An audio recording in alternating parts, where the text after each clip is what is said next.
And now reading the Gospel of John, and things are heating up as we get closer now to the Holy Week. And so now they are planning to kill Jesus.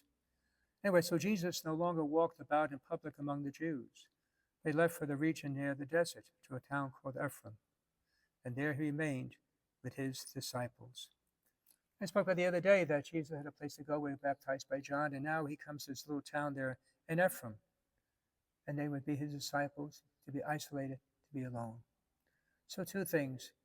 I mentioned yesterday having a place, but also having companions, having friends. Who's your support system? Who helps you when you're in need?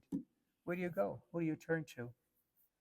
And if worse comes to worse, if you have anybody, then it's worth the money to pay a counselor. You need someone to talk to you. You need someone to listen to, I should say. You need counsel.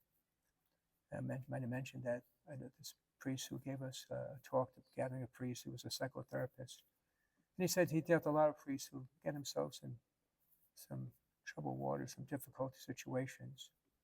One of the questions he would ask was, who are your friends? He said, more often than not, those priests who might have run into little problems, little trouble, that they didn't have anybody. They couldn't name anybody. They couldn't name anybody. And that's a sign of danger. So I hope that you have people you can lean on, support on. You don't need a huge crowd. One or two people is sufficient. Someone who knows you, that you can open up yourself to, that you can be yourself with, and you can unload with.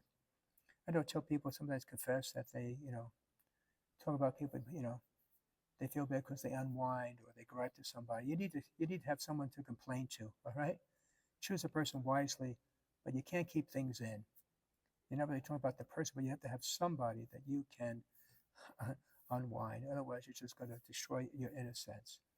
Do it not so much out of gossip, but just simply you need to release, to talk. Hope you have someone like that. If not, ask God to send that person, or you be that person to someone else. God bless you.